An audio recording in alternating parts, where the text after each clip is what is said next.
जोहार नमस्कार, आप देख रहे हैं रिपोर्टर पोस्ट। मैं हूं रवि भास्कर और हजारीबाग के गांधी मैदान में मौजूद है। यहाँ की आबो हवा आप देख सकते हैं मेरे पीछे। तमाम जो आपको भीड़ दिख रही है, ये जनसैलाब दिख रहा है, महाजुटान दिख रहा है। ये जनता का नहीं है, ये युवाओं का है, ये छात्रों का है।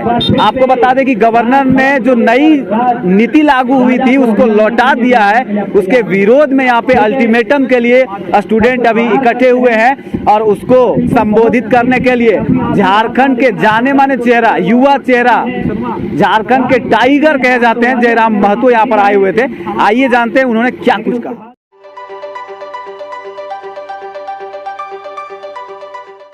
रिलीजन का हम सम्मान करते हैं, लेकिन पॉलिटिक्स में रिलीजियस का होना वो कहीं ना कहीं सुटेबल नहीं है। लेकिन झारखंड क्या है, एक कल्चरल आइडेंटिटी का स्टेट है, मांदर की थाप का स्टेट है। यहाँ कोई कम्युनिटी रहे, कोई जनजाति रहे, कोई जाति रहे, कोई समुदाय रहे, कोई धर्म रहे, ये मांदर की थाप में हिलता है, डुलता है। यानी एक ये कल्चरल स्टेट है। यानी जो बीजेपी की जो विचारधारा यहाँ फिट नहीं बैठती है, क्योंकि वो रिलीजियस स्टेट के तौर पर देखना चाहती है और हमें कल्चरल स्टेट है, तो उनकी विचारधारा फिट कहाँ बैठती है, मैक्सिमम यूपी बिहार में। तब वो क्या करती है, यूपी बिहार के कोर वोटर्स को यहाँ स्थापित करना चाहती है। और ये हम नहीं कह रहे हैं, आप यहाँ के विधायक को लीजिए, हजारीबाग के विधायक को लीजिए, सांसद को लीजिए, चतरा के सांसद को लीजिए, आप धनबाद के सांसद को लीजिए, बोकारो के विधायक को लीजिए, धनबाद के विधायक को लीजिए।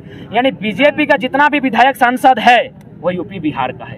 उसके माध्यम से वो चाहते हैं कि यूपी बिहार के कोर वोटर्स को यहाँ स्थापित करें, ताकि उनकी विचारधारा को फलने फूलने में टाइम लगेगा। क्योंकि झारखंड की जो झारखंडित भावना है वो कल्चरल भावना है, वो जल जमीन जंगल की भावना है, वो रिलीजियस नहीं, वो कल्चरल भावना है।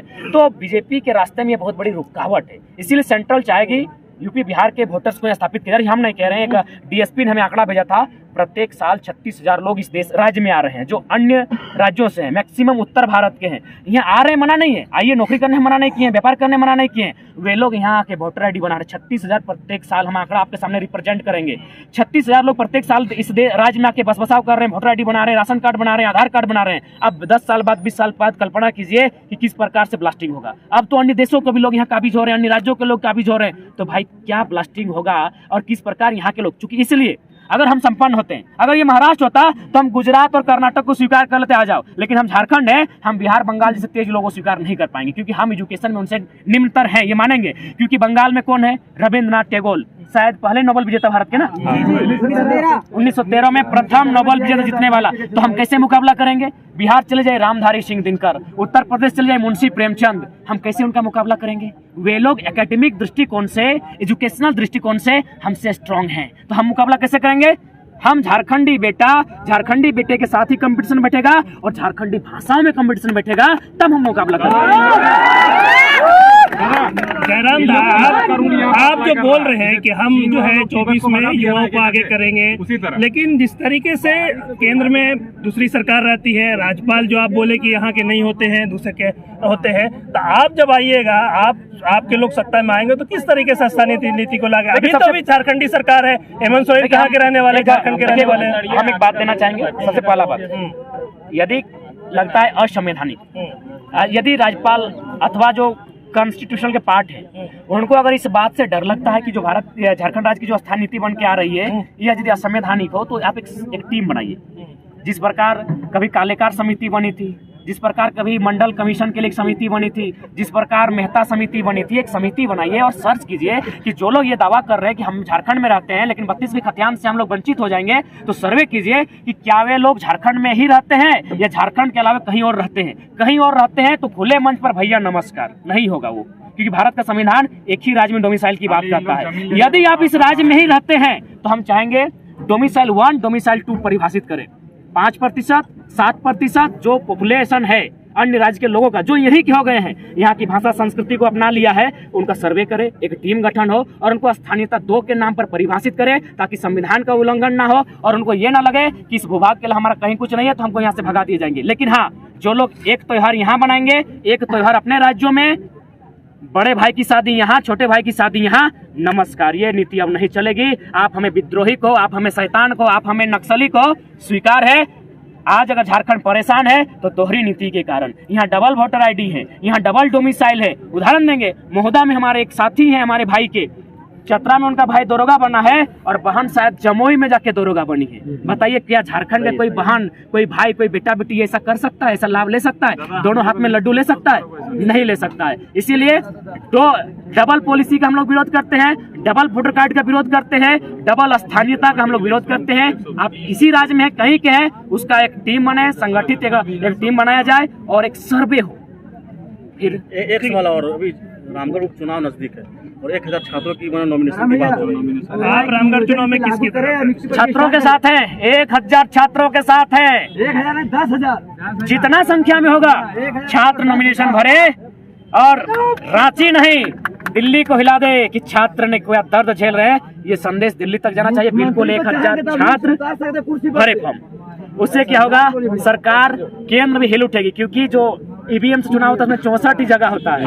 1000 होगा तो बैलेट पेपर में आना होगा, बवाले होगा ना, होने दीजिए, मजा आएगा। आप आजकल जो है स्कॉर्पियो पे चढ़ के पहले जो है नीतियों की बात करते थे, आजकल हिंसात्मक बात कर रहे हैं, लाठी डंडे की बात कर रहे हैं, चाकू हथियार तलवार की बात कर रहे हैं। कहीं ऐसा नहीं कि इससे युवा भटकेंगे, क्योंकि ये नया युवा है। हम सबसे पहले हमारा फेस देखिए भाषण का, सबसे पहले हम संविधान की जानकारी देते हैं। सबसे पहले हम इनसे आप कहते हैं कि आप लोग कलेक्टर बनिए, बीडीओ बनिए, सीओ बनिए।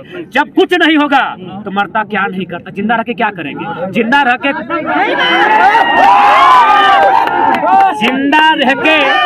पीएसएल की तरह उजाड़े जाएंगे कि टाटा की तरह उजाड़े जाएंगे कि चांडिल डैम, कोणार्क डैम की तरह उजाड़े जाएंगे? क्या करेंगे जिंदा रह के?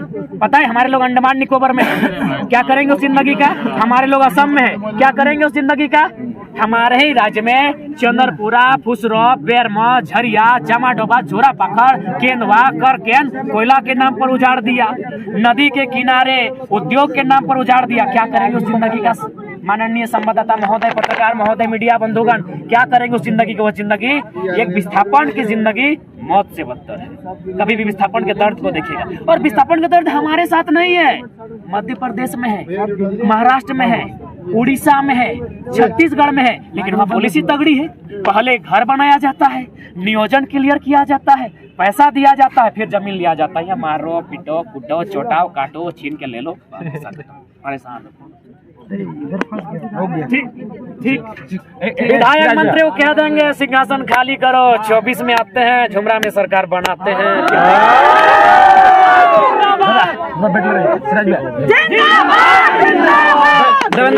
कि अपना दर्द यहाँ पे सुनाने के लिए आए थे कि सरकार से कुछ मांग था, क्या मांग था भाई? सबसे पहले मैं आपको धन्यवाद देना था कि मेरा बात को इस पटल पर रखने जा रहे हैं।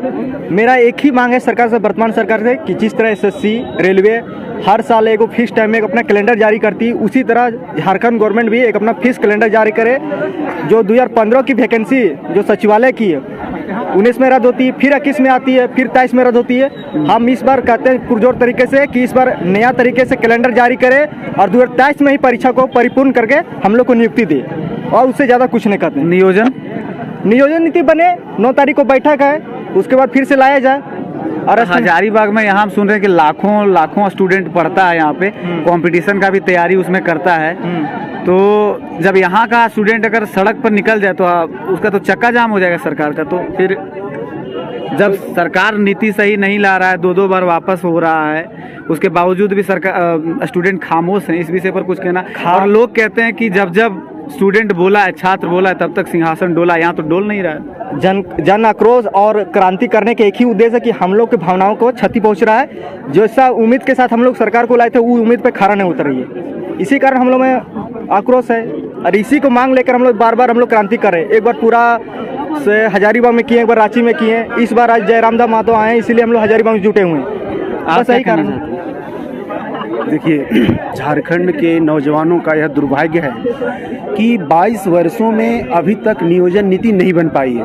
अगर आप बाय डे कहें तो बहुत समय हो गया, क्योंकि एक कबीरदास की एक वाणी है कि धीरे रे मना धीरे धीरे सब कुछ होए, धीरे रे मना धीरे धीरे सब कुछ होए, माली सींचे 100 घड़ा ऋतु आए फल हो। तो वह समय आ गया है, ऋतु भी है और मौसम भी है, क्योंकि यह 22 सालों का बसंत बहुत देश देख चुका है। और 22 साल की अगर दिन की कहें तो लगभग 9000 दिन चला गया है। तो 100 घड़ा सींचने की जो कबीर ने कहा था, यहाँ 9000 दिन सींच चुके हैं। अब समय हो गया है कि अब यातना नहीं, अब रन होगा। अगर यह सरकार 1 महीने के अंदर अच्छी, संवैधानिक, ठोस, तगड़ा, जिस भाषा से हम हमारी भावनाओं को समझे सरकार, कि अगर यह नियोजन नीति नहीं लाती है तो आने वाला समय सरकार के लिए बड़ा भयानक होगा, क्योंकि झारखंड अब छात्र जाग चुका है। हम जैसे नौजवान झारखंड के एक एक घर से निकल के हमारी राजधानी को हिला देंगे। तो देखिए, ये रहा हजारीबाग का महाजुटान, जो छात्रों का महाजुटान था, और अब रन होगा भाई।